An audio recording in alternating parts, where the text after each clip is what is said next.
រឿងភ្នំដោះក្រមុំមានបុរសម្នាក់ឈ្មោះស្រុះរស់នៅក្នុងភូមិអូទ្រូ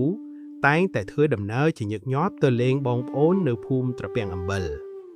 បន្ទាប់មកក៏ជាប់ចិត្តស្រឡាញ់នារីម្នាក់ឈ្មោះផតុមហើយតាក់ទងជាមួយនាងផតុមរហូតដល់បានស្គាល់ចិត្តថ្លើមគ្នាស្រុះបានសុំឪពុកម្ដាយចូលស្ដីដណ្ដឹងនាងផ្លុំដើម្បីរៀបការឪពុកម្ដាយនាងផ្លុំបានយល់ព្រមតែពុំទាន់កំណត់ពេលវេលាមង្គលការកំណត់ទៅបានលុះតាខាងកូនកំឡោះអាចរកបណ្ណការសម្រាប់ជូនតែខាងកូនក្រមុំសុបទប់សិនដូចជាក្របីគោជ្រូកមាន់ទាស្រាពាងព្រមទាំងគ្រឿងអលង្ការជាដើមស្របពេលដែលគ្រួសារស្រុះរកចំនួនបានហើយខាងគ្រួសារនាងផ្លុំដែលកំពុងត្រៀមលក្ខណៈទទួលកូនកំឡោះនោះក៏ជួនត្រូវចំពេលប្រមូលផលស្រូវ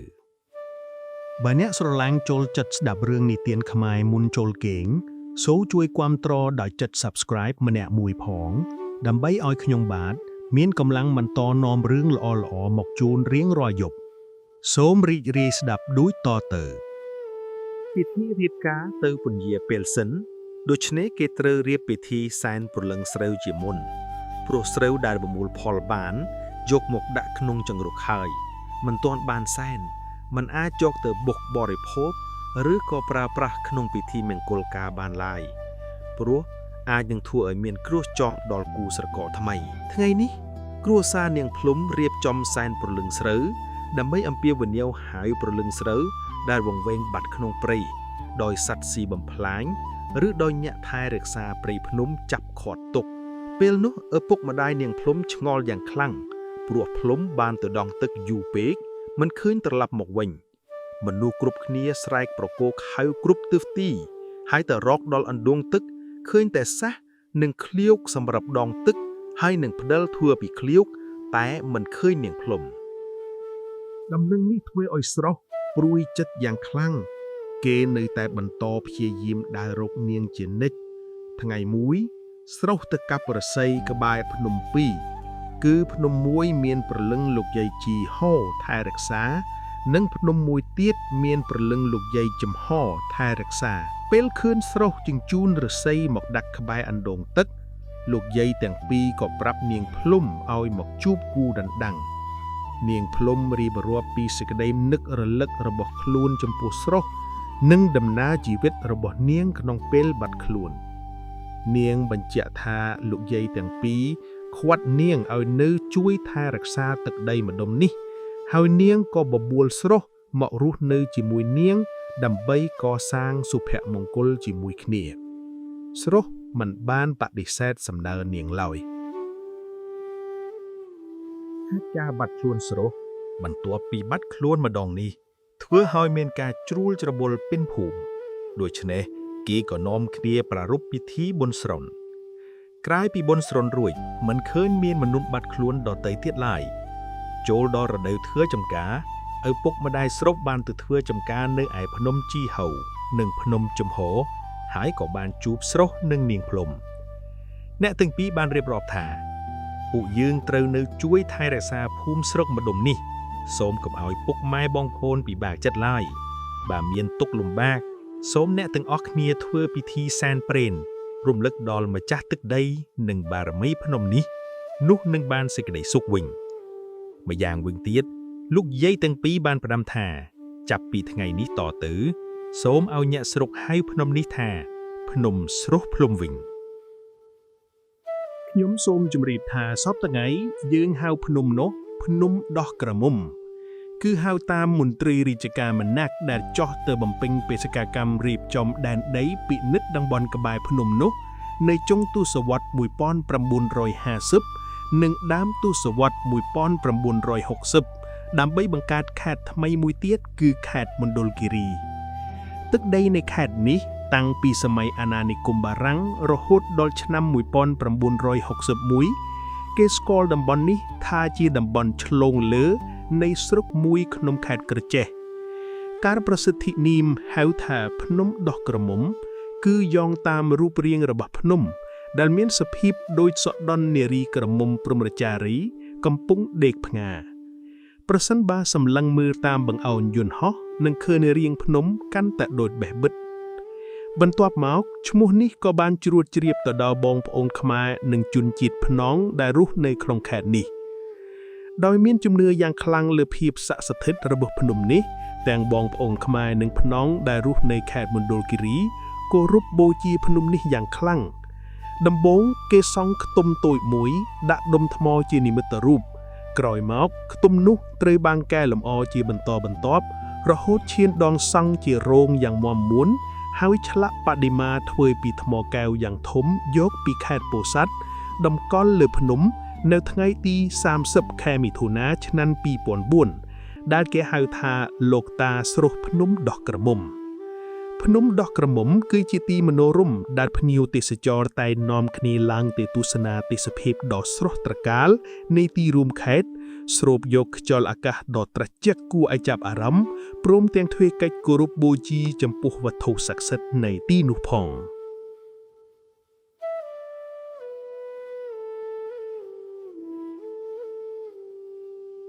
រឿងចៅពងមាន់មានក្មេងប្រុសកំព្រាពីរញាក់បងប្អូនរស់នៅដោយគ្មានទីពឹងគេតែងដើរចូលព្រៃដើម្បីបេះផ្លែឈើព្រៃមកបរិភោគជារៀងរាល់ថ្ងៃ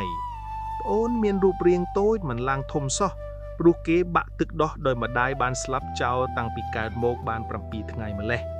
អ្នកស្រុកអ្នកភូមិដែលមានកូនខ្លួនបាននាំគ្នាជួយបំបីតិចតួចម្ដងម្កាលដែរគ្រាន់តែត្រដររក់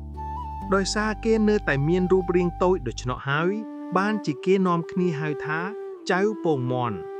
ថ្ងៃមួយពេលដើរចេញពីព្រៃគេនាំគ្នាមកឈប់សម្រាកនៅមាត់អូរមួយចៅពងមាន់ដេកមិនលក់សោះព្រោះគេកំពុងស្រមៃឃើញថាស្ដេចកំពុងអង្គុយលើរាជបល្ល័ង្កបងឃើញដូច្នោះក៏យកជើងជីប្អូនស្រាប់តែចៅពងមាន់ភ្ញាក់ហើយរអិលធ្លាក់ទៅថ្មងទឹកពេលឡើងមកដល់លើគោកវិញចៅពងមាន់និយាយថាបើខ្ញុំធ្វើស្ដេចខ្ញុំនឹងឲ្យបងឯងធ្វើអ្នកនេសាទបងចៅពងមាន់អន់ចិត្តនឹងខឹងប្អូនយ៉ាងខ្លាំងក៏លើកជើងធាក់ប្អូនទម្លាក់ទឹកម្ដងទៀតចៅពងមាន់ក៏បឹងស្វែងវាឡើងមកលើគោកបានវិញហើយពោលពាក្យដដែលទៀតថ្លែងពីនគរមួយនោះវិញមានយក្សមួយតែងមកចាប់មនុស្សស៊ីជារៀងរាល់ថ្ងៃស្ដេចនគរនោះមានការខ្វល់ខ្វាយយ៉ាងខ្លាំងព្រោះរកវិធីទប់ទល់មិនទាន់បានព្រះរាជាក៏បញ្ជាឲ្យរាជអាមាត្យទៅនិយាយលួងលោមយក្សនោះកុំឲ្យដាចាប់រាកស៊ីក្នុងភូមិទៀតគេនឹងយកមនុស្សទៅឲ្យស៊ីនៅឯព្រៃវិញយក្សក៏យល់ព្រម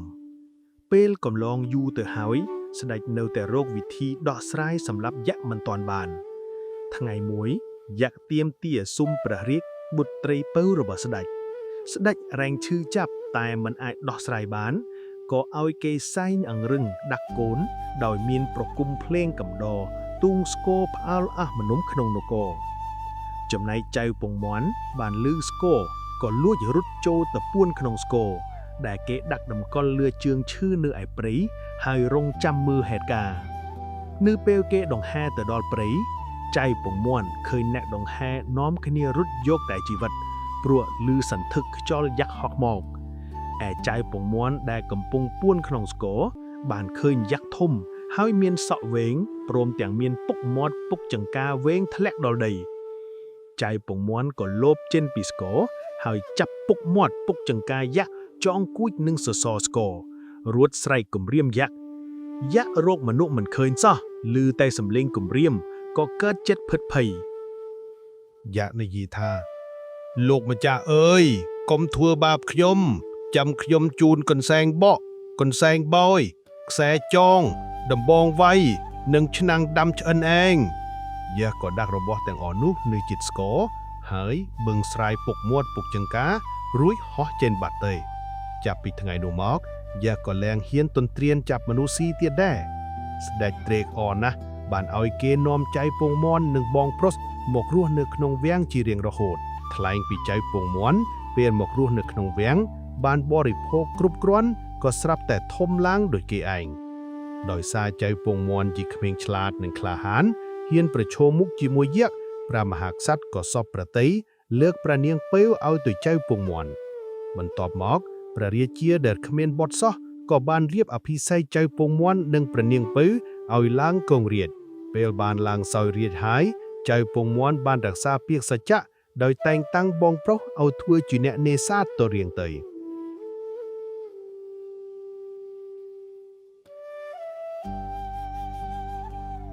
រឿងមនុស្សដោះកន្ទុយកាលពីព្រេងនាយមានយាយតាពីរញាស់ប្តីប្រពន្ធចាស់ណាស់ហើយតែនៅតែចង់បានកូនព្រោះតាំងពីរៀបការជាមួយគ្នាមកគាត់គ្មានកូនសោះយប់មួយគាត់ជិលសុបត្តិឃើញថាគាត់ចង់បានកូនណាស់ស្រាប់តែមានអ្នកម្នាក់មកប្រាប់ថាបើចង់បានកូនមែនពេលយប់ត្រូវយកធូប7សរសៃនិងផ្កាពណ៌មកដាក់ក្នុងក្អមទឹកលុះពេលព្រឹកទៀងទាត់ត្រូវយកទឹកក្នុងក្អមនោះមកងូតរៀងរាល់ព្រឹកចំនួន7ព្រឹកពេលភ្ញាក់ឡើងវិញគាត់ត្រេកអរណាស់ហើយចាប់អនុវត្តតាមលក្ខខណ្ឌនោះលុះចប់គ្រប់7ព្រឹកគាត់ក៏ចាប់មានផ្ទៃពោះពិតមែនថ្ងៃមួយយាយនិយាយទៅកាន់តាថាតាអើយខ្ញុំហត់ណាស់ពោះខ្ញុំធំជិតគ្រប់ខែហើយសូមតារៀបចំកន្លែងឲ្យខ្ញុំឆ្លងទន្លេផងដល់ពេលគ្រប់ខែយាយក៏ឆ្លងទន្លេបានកូនស្រីមួយមានរូបសម្បត្តិស្អាតល្អឯក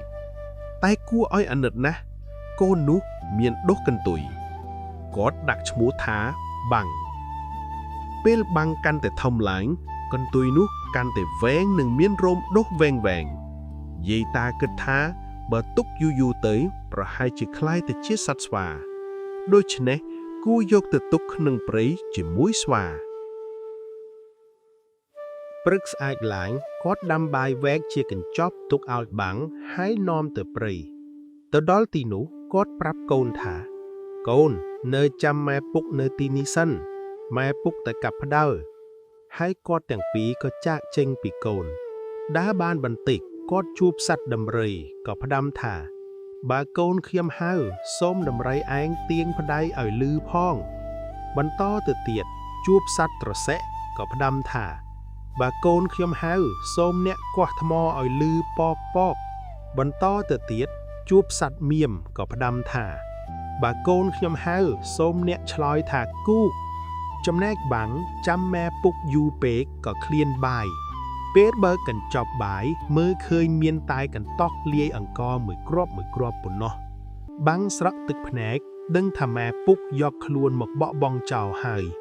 បន្ទាប់ពីហូបបាយបាំងដើរចូលព្រៃក៏ជួបហ្វូងស្វាកំពុងលួចបែកត្រសក់និងពោតរបស់ម្ចាស់ចំការម្នាក់ឈ្មោះខុញនាងលបចាំមើលស្វាដើម្បីដេញចាប់ពេលគាត់ដេញចាប់ស្វារត់រួចអស់សល់តែបាំងម្នាក់រត់មិនលឿនដូចស្វាខុញនាងចាប់បានបាំងក៏អង្វរថាបងអើយអាណិតខ្ញុំផងម៉ែពុកខ្ញុំយកខ្ញុំមកបោះចោលក្នុងព្រៃខុញនាងឆ្លើយថាខ្ញុំមិនភឿបាបឯងទេយើងរស់នៅជាមួយគ្នាទៅខ្ញុំក៏នៅម្នាក់ឯងដែររៀងរាល់ព្រឹកខុញនាងទៅផ្ទះម្ដាយនៅភូមិដើម្បីយកម្ហូបមកបរិភោគជាមួយបាំងហើយតែងទុកចំណែកឲ្យបាំងជានិច្ចនៅជាមួយគ្នាយូរទៅខុញនាងក៏អាណិតនឹងការចិត្តស្រឡាញ់បាំងពួកគេទាំងពីរគិតថានឹងរៀបការជាប្តីប្រពន្ធថ្ងៃមួយខុញនាងនាំបាំងផឹកស្រារហូតស្រវឹងដេកលង់ឃើញឱកាសល្អខុញនាងយកបំពង់ឫស្សីមកញាត់កន្ទុយបាំងចូលរួចកាត់ផ្ដាច់លុះបាំងស្វាងស្រាក្រោកឡើងក៏ភ្ញាក់ផ្អើលថាម៉េចក៏ខ្លួនឯងសាលហើយបាត់កន្ទុយអញ្ចឹងគេមើលឃើញថាកន្ទុយដាច់បាត់ពិតមែនហើយរោមក៏ជ្រុះអស់បាំងមានរូបរាងស្អាតដូចមនុស្សធម្មតាខុននាងយកថ្នាំមកលាបរបួសឲ្យឆាប់ជាក្រោយមកខុននាងទៅប្រាប់ម្ដាយអំពីរឿងបាំងនិងបំណងរៀបការម្ដាយក៏យល់ព្រមតែប្រាប់ថាត្រូវទៅរកម៉ែពុកខាងស្រីជាមុនសិន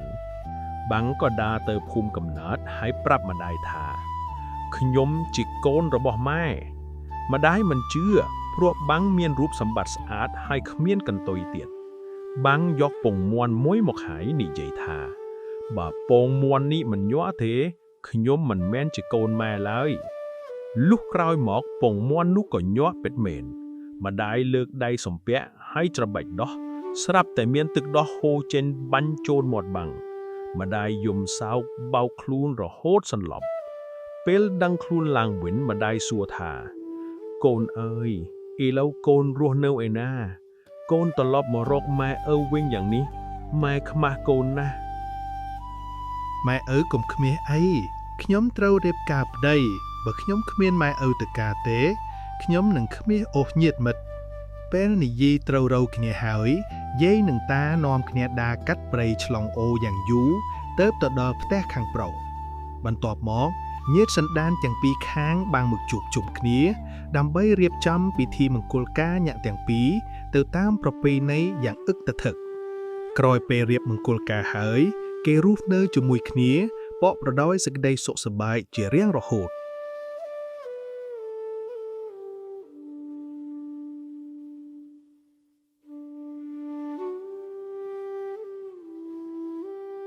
រឿងខ្លានិងអ្នកលេងខ្លែងនៅភូមិមួយនៅជិតព្រៃធំមានក្មេងប្រុសម្នាក់ឈ្មោះវុទ្ធីគាត់ជាក្មេងឆ្លាតនិងមានចិត្តល្អចូលចិត្តជួយអ្នកនិងសត្វនៅជុំវិញភូមិគាត់មិនធ្លាប់ប្រើកម្លាំងឬអំពើហិង្សាសម្រាប់បញ្ហាណាមួយទោះបីជាកម្លាំងមាននៅជុំវិញគាត់ក៏ដោយមួយថ្ងៃពេលវុទ្ធីកំពុងដើរទៅស្វែងរកផ្លែឈើក្នុងព្រៃគាត់បានឃើញខ្លាធំមួយដែលមិនធ្លាប់មាននៅជិតភូមិខ្លានេះមានរាងខ្លាំងខ្លាំងភឺភ្នែកស្រស់និងសម្លេងរំភើបខ្លាបានចាប់សត្វតូចៗនៅជុំវិញនិងបំផ្លាញស្រែបន្លែរបស់ប្រជាជនអ្នកភូមិភ័យខ្លាចខ្លាំងព្រោះខ្លាវាដូចជាអ្នកគ្រប់គ្រងព្រៃវុទ្ធីមិនភ័យខ្លាចនោះទេគាត់បានសម្រេចចិត្តប្រើប្រាជ្ញានិងកលសិល្បៈដើម្បីដោះស្រាយបញ្ហាដោយមិនប្រើកម្លាំងផ្ទាល់ខ្លួនគាត់បានយកសំឡេងច្រៀងនិងផ្លែឈើមួយចំនួនដើម្បីបង្កើតសំឡេងនិងពន្លឺបន្លែមភ្លឺខ្លួនវុទ្ធីបានរៀបចំផែនការយ៉ាងល្អដើម្បីធ្វើឲ្យខ្លាភ័យខ្លាចនិងចាកចេញពីភូមិផែនការរបស់វុទ្ធី1គាត់បានយកសំឡេងពីទន្លេនិងសំឡេងសត្វនៅជុំវិញព្រមជាមួយផ្លែឈើភ្លីៗដើម្បីបង្កើតភាពភ័យខ្លាចនៅក្នុងខ្លា2វេលាខ្លាចង់ចូលទៅក្នុងភូមិវុទ្ធីបានប្រើសំឡេងនិងភ្លើងបន្លែមដើម្បីបំភ័យខ្លានិងទម្លាក់វាចេញពីទីតាំងសំខាន់3ខ្លាដោយសារភ័យខ្លាចបានចេញពីភូមិនិងមិនអាចធ្វើអ្វីបំផ្លាញប្រជាជនបានទៀតអ្នកភូមិទាំងអស់បានសរសើរនិងសរសើរវុទ្ធីពីចិត្តឆ្លាតនិងការគិតយ៉ាងប្រាជ្ញាគាត់បានបង្រៀនប្រជាជនថាកម្លាំងមិនមែនជាចម្លើយសម្រាប់បញ្ហានៅគ្រប់ពេលទេការគិតយ៉ាងប្រាជ្ញានិងប្រើប្រាស់ចិត្តឆ្លាតអាចដោះស្រាយបញ្ហាបានដោយសុវត្ថិភាពនិងសន្តិភាពនៅពេលក្រោយវុទ្ធីក៏បានបង្កើតការអប់រំសម្រាប់ក្មេងៗខាងភូមិអំពីការគោរពសត្វនិងធម្មជាតិគាត់បានបង្រៀនថាខ្លានិងសត្វទាំងអស់ក្នុងព្រៃមិនមែនសត្វអាក្រក់ទេប៉ុន្តែការយល់ដឹងនិងការគោរពធម្មជាតិជាគន្លងដ៏សំខាន់ក្នុងការរស់នៅស្ងប់ស្ងាត់ចាប់ពីថ្ងៃនោះភូមិទាំងមូលបានរស់នៅដោយសន្តិភាពនិងសាមគ្គីភាពខ្លាដែលធ្លាប់បំផ្លាញមិនចូលរួមបំផ្លាញទៀតទេវុទ្ធីក្លាយជាក្មេងប្រុសឆ្លាតនិងគោរពក្នុងភូមិដែលគេចូលចិត្តនិងស្រឡាញ់មេរៀនប្រាជ្ញានិងភាពឆ្លាតអាចឈ្នះបញ្ហាដោយគ្មានអំពើហិង្សាកម្លាំងមិនមែនជាចម្លើយគ្រប់ពេលទេចិត្តឆ្លាតនិងការគិតយ៉ាងប្រយ័ត្នមានតម្លៃខ្ពស់ជាងការគោរពសត្វនិងធម្មជាតិជាផ្នែកសំខាន់ក្នុងការរស់នៅស្ងប់ស្ងាត់ការបង្រៀននិងចែករំលែកចំណេះដឹងជួយអ្នកដទៃនាំឲ្យសង្គមមានសុខសាន្តនិងសាមគ្គីភាព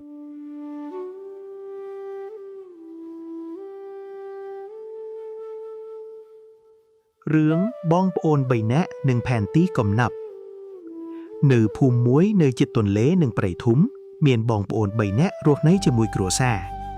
បងជាអ្នកចិត្តល្អនិងប្រឹងប្រែងឈ្មោះសវណ្ណាប្អូនប្រុសម្នាក់ឆ្លាតនិងមានប្រាជ្ញាឈ្មោះវុទ្ធីហើយប្អូនស្រីតូចម្នាក់ស្រឡាញ់ការផ្គុំផ្គងនិងច្នៃប្រឌិតឈ្មោះមាលីបងប្អូនទាំង3រស់នៅក្នុងផ្ទះតូចតែពេញដោយភាពស្មោះត្រង់និងការយោគយល់គ្នា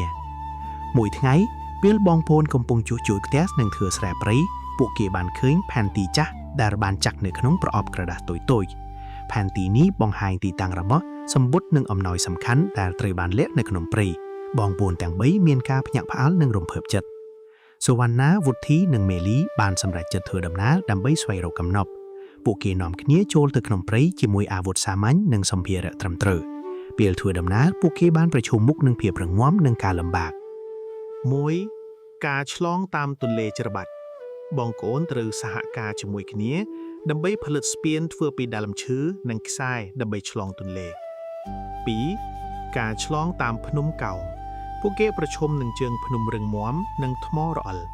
គាត់បានបង្រៀនគ្នាថាភាពរឹងមាំនិងការជួយគ្នាអាចឆ្លងកាត់ភាពខ្លាំងនោះបាន3សត្វព្រៃនិងសត្វល្អិតមានសត្វព្រៃនិងសត្វល្អិតដែលប៉ះពាល់ការធ្វើដំណើរវុធីនិងម៉ាលីប្រើប្រាជ្ញានិងច្នៃប្រឌិតដើម្បីផលិតការពារសាមញ្ញនិងបន្តដំណើរបន្ទាប់មកបងអូន3នាក់បានឃើញអំពីកំណប់ពេទ្យប្រកបវាមានប្រអប់ដែកបុរាណបំពេញដោយប្រាក់មាសធនធាននិងអំណោយដែលមានតម្លៃលើសស្ដីពីសម្បត្តិតែពេលដែលពួកគេបើកប្រអប់មិនមានការភ្ញាក់ផ្អើលក្នុងចិត្តទេពួកគេចូលចិត្តគ្នានិងមានការចែករំលែកជាមួយគ្នាពួកគេសម្រេចចិត្តថាអំណោយនេះគួរត្រូវបានប្រើប្រាស់ដោយស្មោះត្រង់និងចែករំលែកជាមួយអ្នកនៅភូមិពេលត្រឡប់ទៅភូមិពួកគេចែកប្រាក់មាសនិងអំណោយផ្សេងៗទៅជួយប្រជាជននិងស្រុកជុំវិញអ្នកភូមិទាំងអស់មានសេចក្តីរីករាយនិងសន្តិភាពបងប្អូនទាំង3បានរៀនថាការសហការជាមួយគ្នានិងចិត្តស្មោះមានតម្លៃលើសទ្រព្យសម្បត្តិណាមួយចាប់ពីថ្ងៃនោះមកភូមិទាំងមូលបានរស់នៅដោយសន្តិភាពនិងសាមគ្គីភាពបងប្អូន3នាក់ក៏បានក្លាយជាអ្នកដែលគេគោរពនិងស្រឡាញ់មេរៀនការសហការជាមួយគ្នាដែលមានចិត្តល្អមានតម្លៃលើសទ្រព្យសម្បត្តិការចែករំលែកនិងការជួយគេនាំឲ្យសង្គមមានសុខសាន្តប្រាជ្ញានិងការគិតយ៉ាងប្រយ័ត្នជួយឆ្លងកាត់បញ្ហានៅក្នុងជីវិតសេចក្តីស្មោះត្រង់និងភាពមេត្តានាំឲ្យទទួលបានជោគជ័យពិតប្រាកដ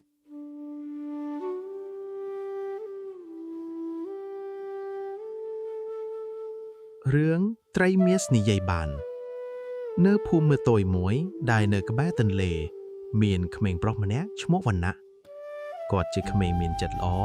ចេះគោរពសត្វនិងធម្មជាតិមួយថ្ងៃពេលវណ្ណៈកំពុងនេសាទនៅបឹងតូចមួយគាត់បានចាប់បានត្រីមាសមួយក្បាលដែលមានរាងស្រស់ស្អាតពណ៌មាសភ្លឺចាំងត្រីមាសនេះពិបាកដួលតែមានអារម្មណ៍វិញវណ្ណៈបានភ្ញាក់ផ្អើលប៉ុន្តែគាត់មិនចង់ទទួលទោសត្រីនោះទេគាត់បានថែរក្សានិងទទួលត្រីក្នុងបណ្ដោទឹកផ្ទះតូចៗរបស់គាត់ទន្ទឹមនោះត្រីមាសបាននិយាយទៅក្មេងប្រុសជាសំឡេងទន់ថាក្មេងប្រុសអ្នកបានជួយខ្ញុំដោយចិត្តល្អខ្ញុំអាចធ្វើសំណាងនិងអំណោយបានប៉ុន្តែត្រូវប្រើប្រាស់ដោយប្រាជ្ញានិងស្មោះត្រង់វណ្ណៈភ្ញាក់ផ្អើលចិត្តពេលស្ដាប់ត្រីនិយាយប៉ុន្តែគាត់បាននិយាយថាខ្ញុំមិនចង់បានអ្វីច្រើនទេតែខ្ញុំសូមឲ្យអ្នកជួយធ្វើសំណាងដល់អ្នកដែលខ្វះអាហារនិងអ្នកដែលត្រូវការជំនួយត្រីមាសបានញញឹមហើយបានធ្វើអំណោយអស្ចារ្យជាច្រើន1ផ្លែឈើនិងស្រែសម្បូរស្រែដែលវណ្ណៈដាំคล้ายជាដីលូតលាស់លឿនមានផ្លែឈើនិងស្រូវសម្បូរ2អំណោយសម្រាប់អ្នកជិតខាងត្រីមាសបានធ្វើអំណោយដល់អ្នកនៅភូមិដើម្បីបង្រៀនមនុស្សអំពីចិត្តល្អនិងការចែករំលែក3អំណោយសម្រាប់ការជួយសត្វនិងធម្មជាតិវណ្ណៈអាចប្រើប្រាស់អំណាចនេះដើម្បីការពារសត្វនិងធម្មជាតិជុំវិញភូមិកាលពីថ្ងៃក្រោយមានប្រជាជនម្នាក់ដែលចង់ទទួលអំណោយតែម្នាក់យកអំណោយត្រីមាសដោយខ្លួនឯងត្រីមាសបានបង្ហាញថាអំណោយដែលមិនប្រើប្រាស់ដោយចិត្តល្អមិនអាចមានតម្លៃផ្លែឈើនិងស្រែរបស់គាត់មិនលូតលាស់ទេប្រជាជននោះបានសម្ងាត់និងសុំទោសវណ្ណៈមិនសងសឹកទេប៉ុន្តែបានបង្រៀនថាអំណោយនិងសំណាងគ្មានតម្លៃប្រសិនបើមិនមានចិត្តល្អនិងការស្មោះត្រង់ចាប់ពីថ្ងៃនោះភូមិទាំងមូលបានរស់នៅដោយសាមគ្គីនិងសុខសាន្តត្រីមាសនៅក្នុងបឹងក៏នៅតែស្ងប់ស្ងាត់ជាសញ្ញានៃចិត្តល្អនិងភាពមេត្តាវណ្ណៈក៏បានក្លាយជាក្មេងប្រុសដែលគេគោរពនិងស្រឡាញ់ក្នុងភូមិមេរៀនចិត្តល្អនិងការជួយអ្នកដោយស្មោះត្រង់នាំឲ្យទទួលបានសំណាងនិងសេចក្តីសុខពិតប្រាកដអំណោយនិងសំណាងមិនអាចប្រើប្រាស់ដោយភាពលោភលន់បានទេការចែករំលែកជាមួយអ្នកជិតខាងនាំឲ្យសង្គមមានសុខសាន្តនិងសាមគ្គីភាពការគោរពសត្វនិងធម្មជាតិជាភាគីសំខាន់ក្នុងការរស់នៅរឿងពាណិជ្ជករស្មោះត្រង់កាលពីយូរយារណាស់មកហើយនៅក្នុងទីក្រុងតូចមួយមានពាណិជ្ជករម្នាក់ឈ្មោះសុភាដែលល្បីថាជាមនុស្សស្មោះត្រង់ និងមានចិត្តល្អគាត់រកស៊ីលក់ក្រណាត់និងគ្រឿងប្រើប្រាស់ប្រចាំថ្ងៃទោះបីមិនសម្បូរបែបខ្លាំងក៏ដោយគាត់តែងលក់ទំនិញដោយតម្លៃសមរម្យនិងមិនដែលបោកប្រាស់អតិថិជនឡើយថ្ងៃមួយមានអ្នកធ្វើដំណើរម្នាក់មកទិញទំនិញពីហាងរបស់សុភាបន្ទាប់ពីទិញរួចអ្នកធ្វើដំណើរនោះបានភ្លេចថង់លុយធំមួយនៅលើតុនៅក្នុងថង់នោះមានមាសនិងប្រាក់ជាច្រើននៅពេលសុភាឃើញថង់លុយគាត់អាចយកវាទុកជារបស់ខ្លួនបានព្រោះគ្មាននរណាម្នាក់ឃើញឡើយប៉ុន្តែដោយសារចិត្តស្មោះត្រង់គាត់សម្រេចចិត្តរកម្ចាស់វាវិញគាត់បិទហាងបណ្ដោះអាសន្នហើយដើររកអ្នកធ្វើដំណើរនោះពេញទីផ្សារក្រោយពេលស្វែងរកយូរសុភាបានឃើញអ្នកធ្វើដំណើរកំពុងភ័យស្លន់ស្លាព្រោះបាត់ថង់លុយសុភាបានយកថង់លុយប្រគល់ឲ្យគាត់ហើយនិយាយថានេះជារបស់លោកបានភ្លេចវានៅហាងខ្ញុំអ្នកធ្វើដំណើរមានការភ្ញាក់ផ្អើលនិងរីករាយយ៉ាងខ្លាំងគាត់ព្យាយាមឲ្យរង្វាន់ដល់សុភាប៉ុន្តែសុភាបដិសេធដោយនិយាយថាការប្រគល់របស់ទៅម្ចាស់វិញគឺជាការត្រឹមត្រូវដែលខ្ញុំគួរធ្វើអ្នកធ្វើដំណើរនោះពិតជាសរសើរចិត្តសុចរិតរបស់សុភាបន្ទាប់មកគាត់បានប្រាប់ថាគាត់ជាពាណិជ្ជករធំម្នាក់ហើយបានផ្សព្វផ្សាយពីភាពស្មោះត្រង់របស់សុភាទៅកាន់មនុស្សជាច្រើនមិនយូរប៉ុន្មានហាងរបស់សុភាក្លាយជាល្បីល្បាញអតិថិជនជាច្រើនមកទិញទំនិញពីគាត់ព្រោះពួកគេទុកចិត្តលើភាពស្មោះត្រង់របស់គាត់ជីវិតរបស់សុភាកាន់តែប្រសើរឡើងប៉ុន្តែគាត់នៅតែរក្សាចិត្តសុចរិតដដែលរឿងនេះបង្រៀនយើងថាភាពស្មោះត្រង់នាំមកនូវការទុកចិត្តនិងសំណាងល្អនិងអំពើល្អតែងតែទទួលផលល្អវិញ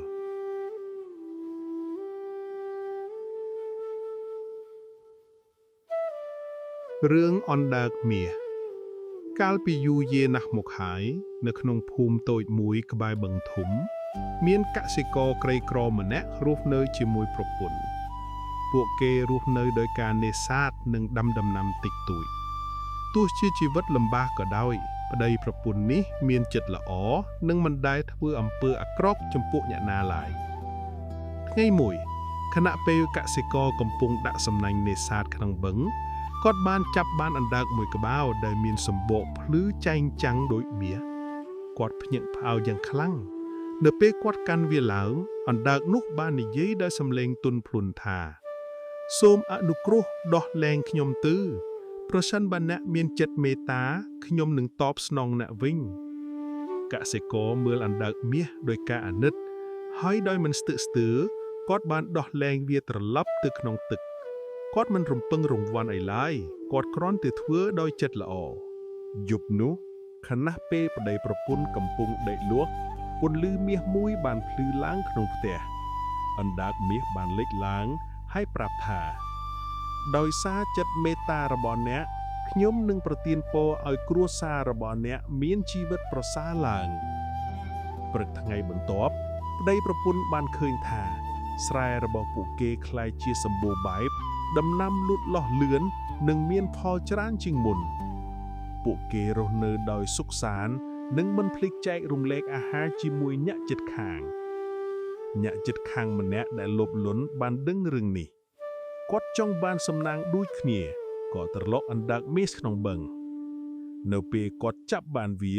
អណ្ដើកបានសុំឲ្យដោះលែងប៉ុន្តែបុរសនោះបដិសេធហើយទាមទារឲ្យវាផ្ដល់ទ្រព្យសម្បត្តិភ្លាមអណ្ដើកមាសខឹងយ៉ាងខ្លាំងភ្លាមនោះព្យុះខ្យល់បានកើតឡើងហើយទូករបស់បុរសលោភលន់បានលិចគាត់បាត់បង់អ្វីទាំងអស់ហើយត្រូវត្រឡប់ទៅផ្ទះដោយដៃទេចាប់ពីថ្ងៃនោះមកកសិករចិត្តខ្លាបន្តរស់នៅដោយសុខសាន្តខណៈដែលអ្នកលោភលន់បានរៀនមេរៀនអំពីផលវិបាកនៃភាពលោភលន់រឿងអណ្ដើកមាសត្រូវបាននិយាយបន្តពីជំនាន់មួយទៅជំនាន់មួយដើម្បីបង្រៀនថាចិត្តមេត្តានិងការធ្វើល្អដោយមិនរំពឹងបងតែងនាំមកនូវសេចក្តីសុខខណៈណាភាពលោភលន់នាំមកនូវការបាត់បង់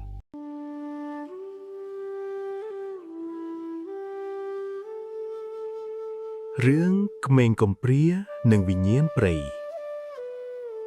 កាលពីយូរយារណាស់មកហើយនៅចាយព្រៃធំមួយ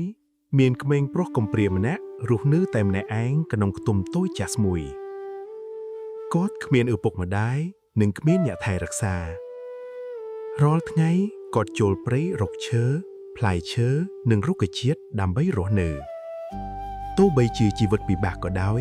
ក្មេងប្រុសនោះមានចិត្តស្មោះត្រង់និងមិនដែលលួចឬធ្វើអាក្រក់ចំពោះអ្នកណាឡើយថ្ងៃមួយខណៈពេលគាត់កំពុងដើររកអាហារជ្រៅក្នុងព្រៃគាត់បានវង្វេងភ្លឺពេលថ្ងៃចាប់ផ្ដើមលិចខ្យល់ត្រជាក់បានបក់មកហើយព្រៃកាន់តែស្ងប់ស្ងាត់ក្មេងប្រុសភ័យខ្លាចប៉ុន្តែគាត់បន្តដើររកផ្លូវចិនភ្លាមនោះពន្លឺស្រាលមួយបានភ្លឺឡើងពីក្រោយដើមឈើធំ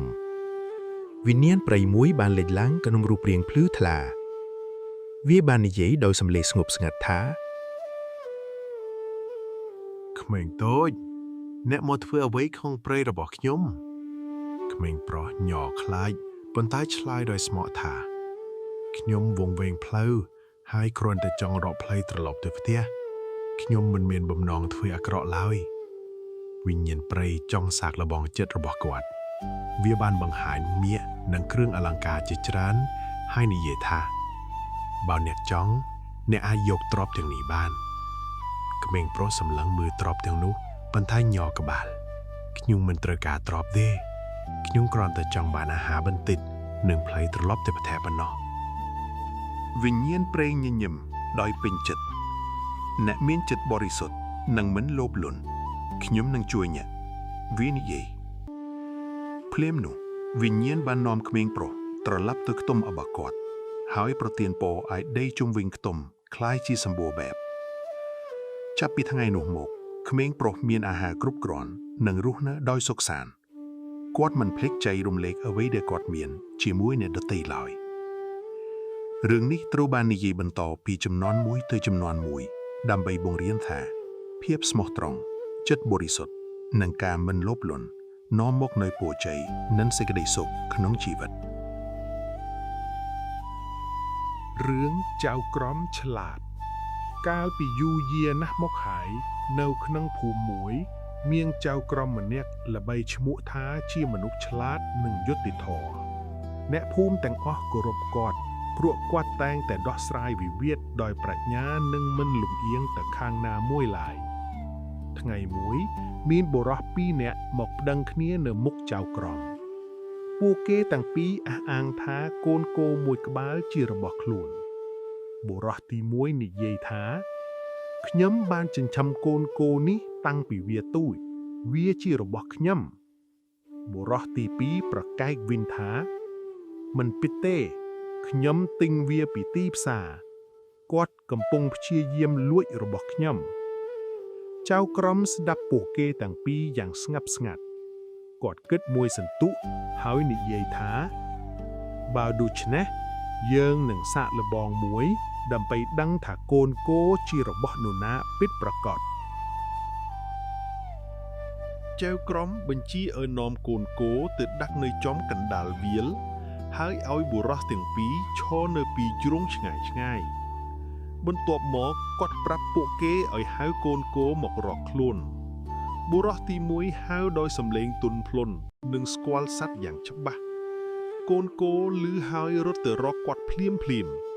បុរសទីពីរខំហៅដែរប៉ុន្តែកូនគោមិនអើពើឡើយចៅក្រមញញឹមហើយប្រកាសថាកូនគោនេះជារបស់បុរសទីមួយព្រោះសត្វតែងស្គាល់ម្ចាស់ពិតរបស់វាអ្នកដែលនិយាយកុហកត្រូវតែសុំទោសហើយកុំធ្វើបែបនេះទៀតបុរសទីពីរអៀនខ្មាស់យ៉ាងខ្លាំងហើយសុំទោសអ្នកភូមិទាំងអស់សរសើរចៅក្រមចំពោះប្រាជ្ញារបស់គាត់ពីថ្ងៃនោះមកកិត្តិយសរបស់ចៅក្រមកាន់តែរីករាលមនុស្សគ្រប់គ្នារៀនថាការនិយាយពិតនិងយុត្តិធម៌គឺសំខាន់បំផុតរឿងនេះបង្រៀនយើងថាប្រាជ្ញានិងយុត្តិធម៌អាចបង្ហាញការពិតហើយការកុហកមិនអាចលាក់បាំងបានយូរឡើយរឿងកសិករខ្ជិលកាលពីយូរយារណាស់មកហើយនៅក្នុងភូមិមួយមានកសិករម្នាក់ដែលល្បីថាខ្ជិលជាងគេក្នុងភូមិគាត់មានដីស្រែធំល្អប៉ុន្តែមិនចូលចិត្តធ្វើការរាល់ថ្ងៃគាត់តែងអង្គុយសម្រាកក្រោមម្លប់ឈើមើលអ្នកដទៃធ្វើស្រែដោយខ្លួនឯង សង្ឃឹមថាសំណាងនឹងមករកគាត់ដោយមិនចាំបាច់ខិតខំប្រពន្ធរបស់គាត់ព្យាយាមលើកទឹកចិត្តឲ្យគាត់ធ្វើការប៉ុន្តែគាត់តែងតែនិយាយថាកុំបារម្ភទេថ្ងៃណាមួយយើងនឹងមានទ្រព្យដោយមិនចាំបាច់ហត់នឿយឡើយថ្ងៃមួយបុរសចំណាស់ឆ្លាតវៃម្នាក់បានមកកាន់ភូមិគាត់បានឮអំពីកសិករខ្ជិលនេះហើយសម្រេចចិត្តបង្រៀនគាត់មេរៀនមួយបុរសចំណាស់បានប្រាប់កសិករថាខ្ញុំបានឮថាមានកំណប់ទ្រព្យលាក់នៅក្រោមដីក្នុងស្រែរបស់អ្នកបើអ្នកជីករកវាអ្នកនឹងក្លាយជាអ្នកមានឮដូច្នេះកសិកររំភើបចិត្តយ៉ាងខ្លាំងនៅថ្ងៃបន្ទាប់គាត់ចាប់ផ្ដើមជីកដីទាំងស្រែដោយសង្ឃឹមរកកំណប់គាត់ធ្វើការពេញមួយថ្ងៃហើយបន្តធ្វើរហូតដីទាំងមូលត្រូវបានជីករួចប៉ុន្តែគាត់មិនបានរកឃើញកំណប់អីឡើយដោយសោកស្ដាយគាត់បានប្រាប់បុរសចំណាស់បុរសនោះញញឹមហើយនិយាយថាឥឡូវនេះដីរបស់អ្នកត្រូវបានរៀបចំរួចហើយចូលដាំគ្រាប់ពូជទៅហើយអ្នកនឹងឃើញកំណប់ពិតប្រាកដរបស់អ្នកកសិករធ្វើតាមហើយមិនយូរប៉ុន្មានដំណាំរបស់គាត់បានលូតលាស់យ៉ាងល្អរដូវនោះគាត់ប្រមូលផលបានច្រើនជាងពេលណាទាំងអស់នៅពេលលូកដំណាំគាត់បានទទួលប្រាក់ច្រើនហើយទើបដឹងថាកំណប់ពិតប្រាកដគឺជាផលនៃការខិតខំប្រឹងប្រែងរបស់ខ្លួនចាប់ពីថ្ងៃនោះមកកសិករមិនខ្ជិលទៀតឡើយគាត់ធ្វើការដោយស្មោះត្រង់និងរស់នៅដោយសុខសាន្តជាមួយគ្រួសាររឿងនេះត្រូវបាននិយាយបន្តពីជំនាន់មួយទៅជំនាន់មួយដើម្បីបង្រៀនថាការខិតខំប្រឹងប្រែងគឺជាកំណប់ទ្រព្យពិតប្រាកដហើយភាពខ្ជិលនាំមកនូវភាពក្រីក្រ